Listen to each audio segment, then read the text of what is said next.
The test is in 4-part, Part 1, Part 2, Part 3, and Part 4. Now look at Part 1. Part 1. You will hear a conversation between a clerk from a moving company and a woman who wants to relocate to the United States. First, you have some time to look at questions 1 to 6.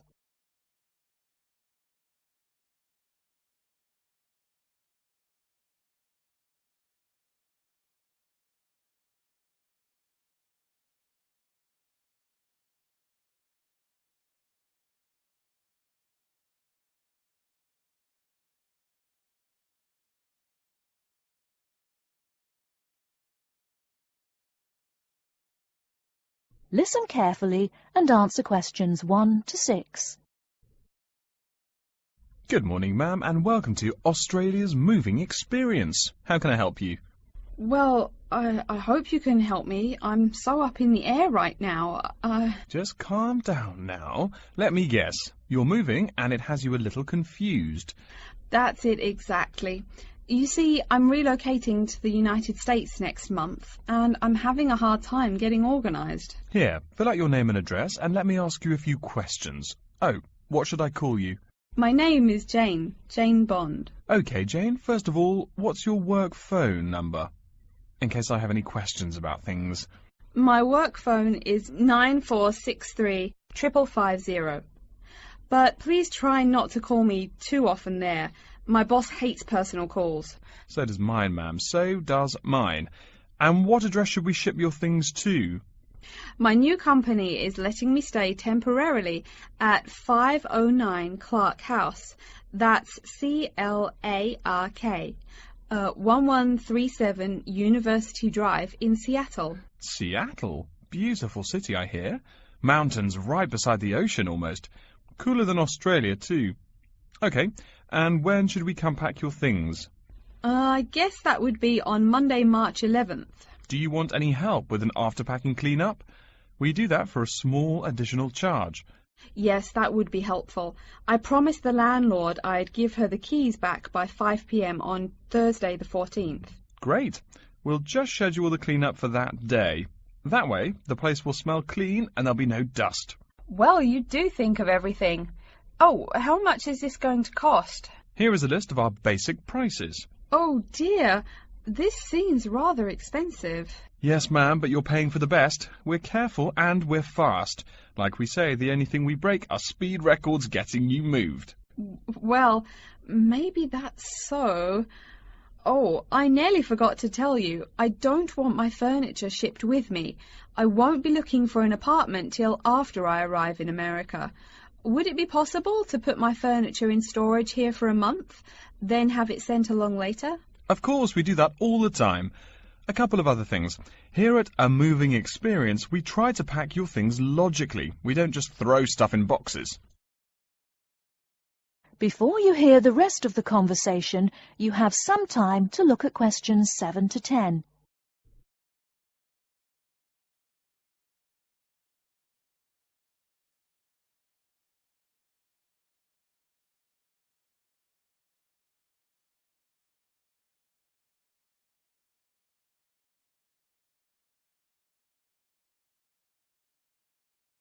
Now listen and answer questions 7 to 10. Do you have any special requests? You know, things you want packed in some special place, so you know where to find them. Like what? Oh, I don't know. Things like dishes, maybe. Not to be rude, but you look like a lady who likes to eat. Ah, yes, I need my dishes and things where I can find them quickly. Great. We'll put those dishes and cutlery in what we call the emergency pack. Can you think of anything else? I do have an antique tea kettle my great-grandmother gave my mother. I wouldn't want to lose that. So I guess you'd better put that in storage with the furniture. Grandma's tea kettle with the furniture. Got it. Say, how about things like your alarm clock? You don't want to miss your plane on the big day, right? Well, you certainly think of everything. Yes, that's right. I'll also need my alarm clock where I can find it. Fine, we'll put that in your personal package. And of course, we'll give you a list of where we pack everything. So all you'll have to do on Thursday the 14th is grab your luggage on your way out the door. I couldn't help noticing the new CD player you're carrying. Is that a Samsung? Why, yes it is. One of their best. Cost me nearly $100, it did. Do you want to take special care of it? I mean, it's brand new. Take care of it, but nothing special. You can just put it in storage with the furniture. That looks like everything we need here. I guess you're all set. That was certainly quick. Thank you, young man. This has been a most moving experience.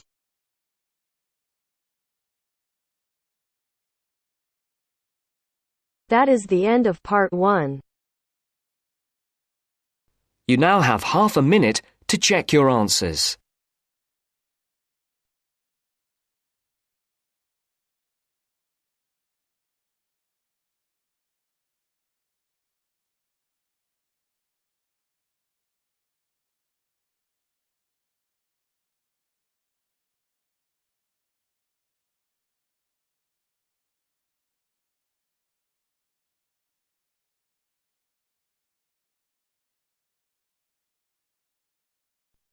Now turns to part 2. Part 2. You'll hear a talk by a security worker from Sydney Airport who is introducing the day-to-day operations of the Australian Quarantine Service. First, you have some time to look at questions 11 to 17.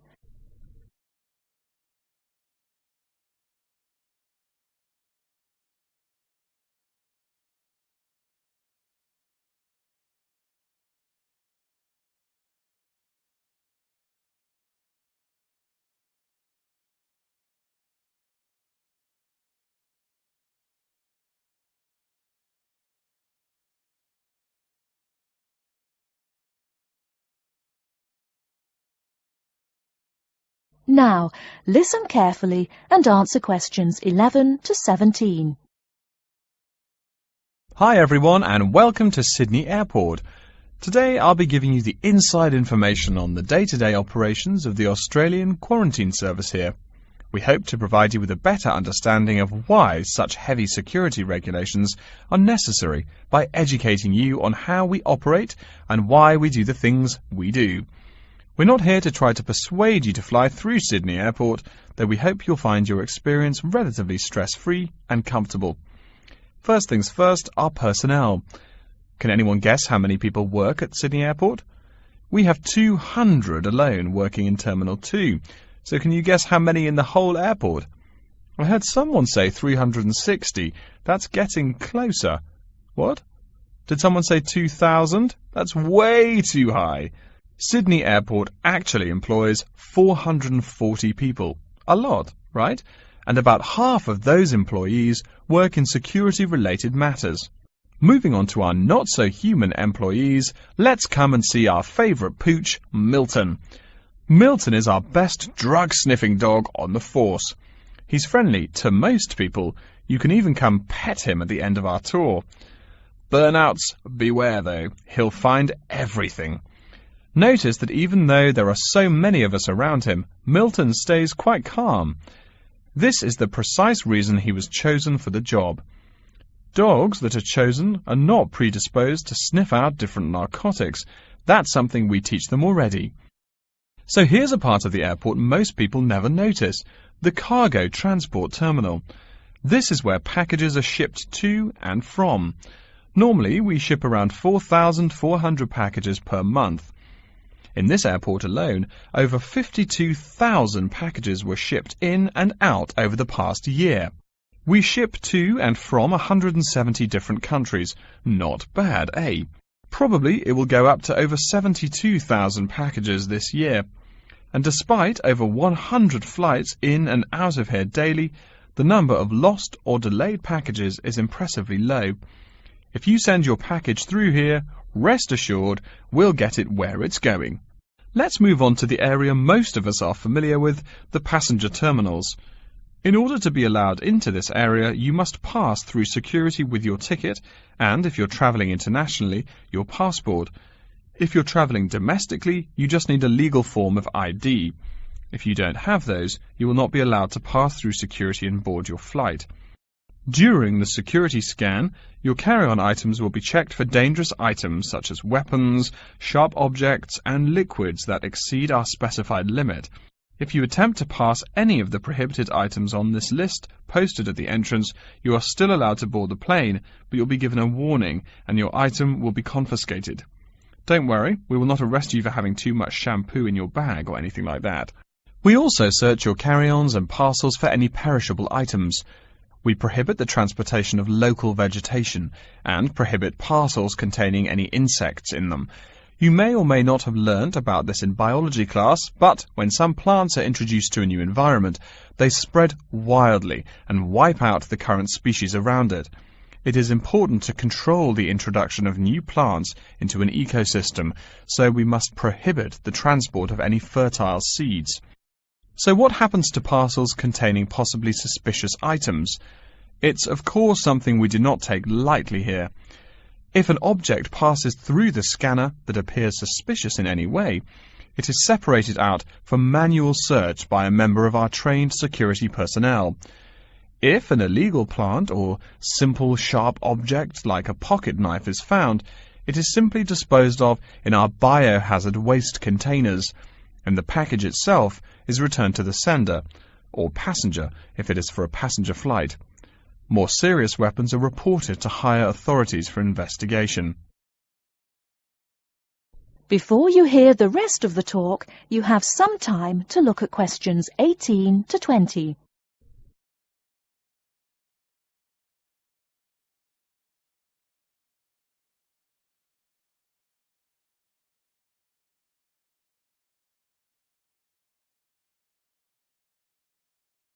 Now listen and answer questions 18 to 20. As far as parcel security, the material of the parcel is important. For shipped goods, the most common material used and the most widely accepted is paper. Make sure it is packed sturdy enough with no rips or tears. We've definitely had packages rip open before due to haphazard packing. A more common problem, though, is the package labels. When an item does not make it to the right place, this is the most common reason. The label may not be in the right place or marked clearly enough. If you're receiving any items from abroad that must be declared, please remember our guidelines in order to ensure the timely delivery of your item. Make sure it is packed correctly, and we ask that you notify customs between 2 and 10 days within the item's scheduled arrival date. OK, before we move on, are there any questions?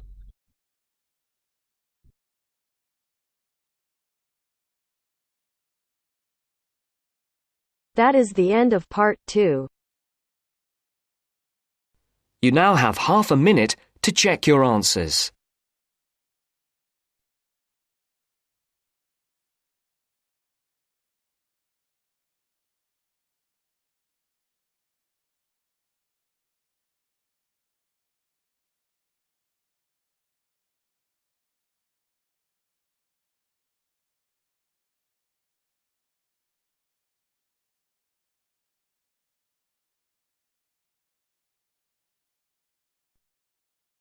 Now turns to part 3. Part 3. You will hear a student called Tina asking Professor Van Diesen for advice on choosing courses. First, you have some time to look at questions 21 to 26.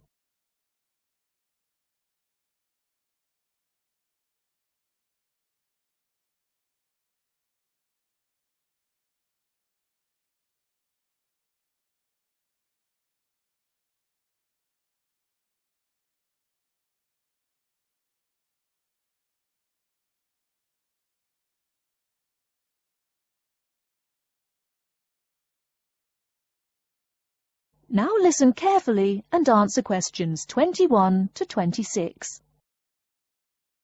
Hello, are you Professor Van Diesen? Yes, I am. And who might you be? Oh, sorry, my name is Tina. I'm a freshman here. They told me I should ask you for advice in choosing courses. Well, that's part of what I'm here for. Please come in and sit down. Now, what are your questions? I almost don't know. Everything is so confusing. Like, what is a specialized course? Oh, easy. A specialized course is one that is compulsory, meaning it's a requirement for your major, and regular, so you can't place out by taking a proficiency exam. That sounds pretty strict. Then what are all these general courses?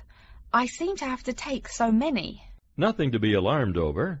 These are courses open to all students and not directly related to your major. The university offers these general courses to choose so that you can become more well-rounded individuals. For example, I see you're a microbiology major, so it might be a good idea to take some literature or history courses so that you can know something besides all science. You mean these courses are like for fun? That might be one way to look at it, but don't tell the literature professor such a thing. Think of a general course as the opposite of a specified course. A specified course is one that pertains directly to your major. So, can I take any microbiology course I want? Let's see. Oh, those courses used to be open to microbiology students only. The good thing is now it's open to students on a flexible schedule, so it's not only for full-time students. So the answer is yes, if you have the instructor's permission. May I ask you why you chose microbiology? Well, I also like plain old biology too. You know, full-size animals. I might even become a veterinarian. Could I take some biology classes? Well, they are open to full-time students only, which I believe is what you are. I don't know how a freshman would get along with microbiology, though. I mean, most of the students presently looking into it are from off-campus. Off-campus? Yes, you know, people who use it in their work at hospitals, laboratories, even a police detective. Why did you choose microbiology, if I may ask? I don't think you quite answered that. Well, eventually I want to be a doctor. At least my dad tells me so. If I may say so, young lady, you seem a little uncertain. Still, I think that might be a good idea for a career. Of course, if you're thinking about being either a doctor or a vet, you should take some medical science classes before you even think of applying to med school. Great! What should I take? There is one small problem. The new medical sciences building is under construction, so there are no experimental facilities available until next year. I'm afraid you'll have to wait, but don't forget to take those courses at the first opportunity. Oh, bummer. Is there any other course you'd recommend for someone like me? Well, since you seem to like animals, have you ever thought about looking into environmental science? No, I never really thought about it before. Is it worthwhile? Quite. In fact, it's the fastest-growing subject on this campus. Before you hear the rest of the talk, you have some time to look at questions 27 to 30.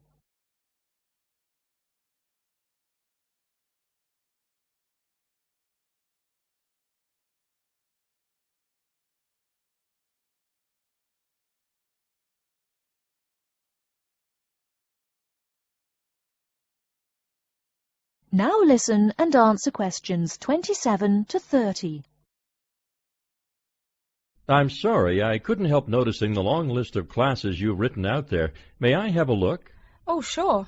Medical science, statistics, laboratory techniques, medicine, mathematics, computing. My, a bit of everything here. Is it too much? For your first semester, yes. What I suggest is starting out by taking the compulsory courses. Like we said before, the medical science can wait. Consider taking that in your sophomore year. I think I'd put off computing, too. I recommend to all freshmen that I talk to get the compulsory mathematics out of the way as early as possible, so take that one. It'll be one less difficult course you have to focus on when the science lab opens next year, and you have to catch up on classes like laboratory techniques. Your major also requires statistics, so you have to balance 2 math classes, and no doubt you should take that. Otherwise, get your required medicine course out of the way by taking something theory-based. Oh, of course, and your environmental science class, if you're interested. The others can wait. though I think computing is definitely a good idea, even though it's not required. I see, too, on your paper there you seem to have had high marks on the entrance exam. Yeah, I guess so. Don't be shy. Have you thought about applying for a scholarship? Do they have any? I mean, my dad is always complaining about how much money it costs him. In your department there are actually 3 full scholarships available. They cover tuition and provide $1,500 cash. $1,500 cash? Party! Please, miss, the money is intended more as a textbook allowance, not party money. If you promise to behave, I'll show you how to apply. Great, and thanks.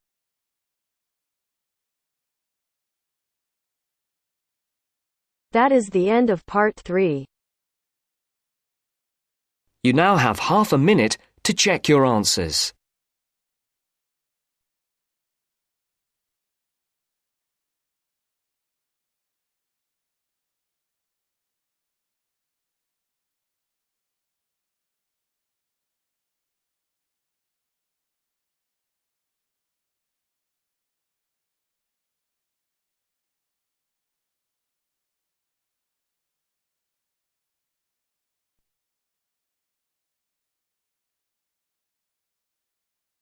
Now turns to part 4.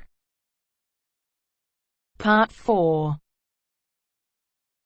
You will hear a lecture about Crocodilus niloticus and its living habits. First, you have some time to look at questions 31 to 40.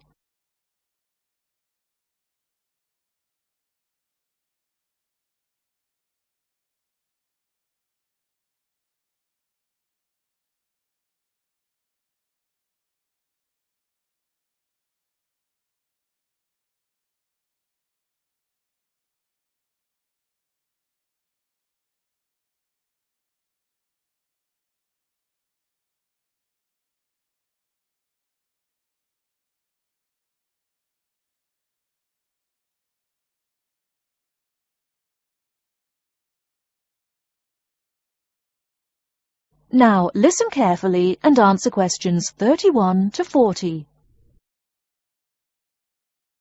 Good morning. Today we will continue our study of Crocodilus niloticus by talking about its living habits.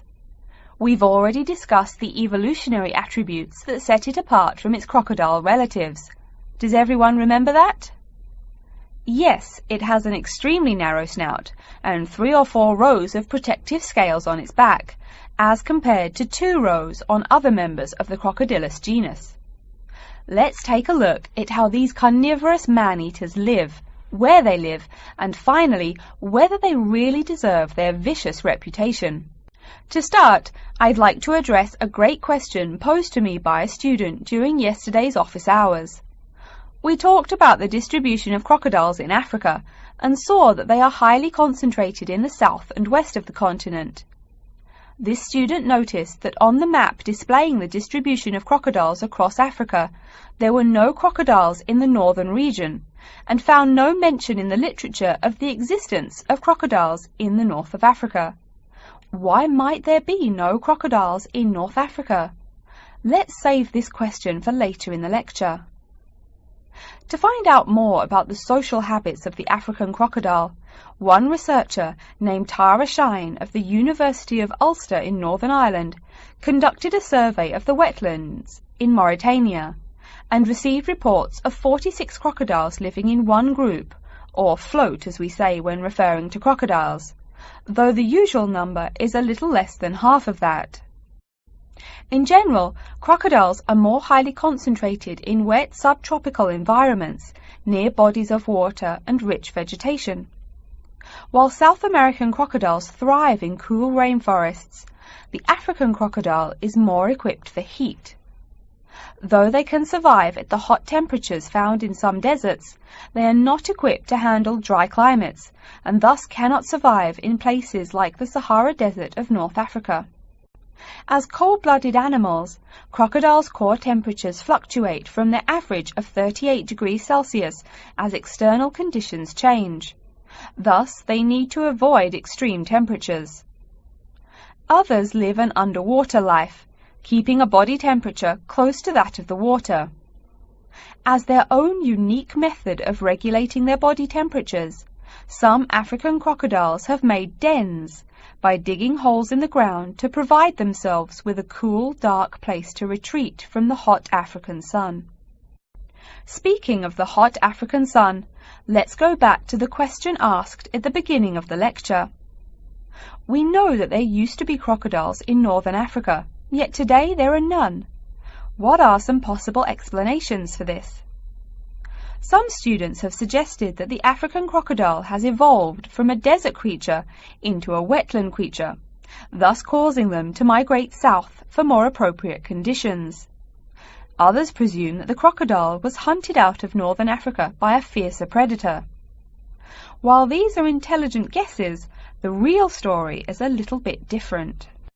The key to this migration is that the Sahara Desert did not always cover the north of Africa.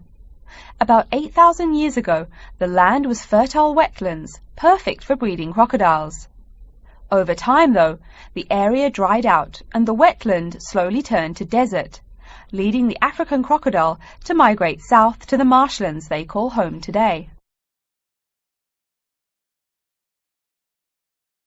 Some crocodiles did, however, adapt to living in dry conditions. In Mauritania, some crocodiles have learned to survive in an area where they can go up to 8 months with no water, by spending the driest of times in what's called a torpor, or short period of hibernation. To utilize every bit of rainfall, these desert crocodiles dig underground caves that collect runoff, thus staying cool and hydrated. During the mating period in November and December, males attract females to their viciously protected territory through a number of behaviors that range from snapping their jaws all the way to sending infrasonic pulses through the water. Afterwards, the female digs a hole up to 60 centimeters in depth to store the eggs for an 80-day incubation period. The female protects these eggs during the period, and sometimes even helps crack the eggs with her snout at the end. These teeth-gnashing carnivores are softer than we think. Although these vicious creatures have attacked humans on a few occasions, the residents are not afraid of them. In fact, they show a great deal of reverence towards these wondrous creatures. Some say that crocodiles bring water to their habitat, so if they leave, they will bring the water with them. Obviously, this is not true, but it demonstrates the admiration the inhabiting people have for crocodiles. Generally, crocodiles do not predate on humans. They attack when humans populate the crocodile's habitat, instilling fear and uneasiness in the crocs. Like any other species, crocodiles are known to attack when feeling fear. There's still a lot more to be discovered about the African crocodile. Researchers want to know more about the population size, how many crocodiles inhabit Africa in all, how they form separate floats, etc. There is still also much to learn about migration patterns and relations to other populations of crocodiles now found in other parts of the world. Next time, we'll examine a few specific case studies of crocodile populations in southern Africa.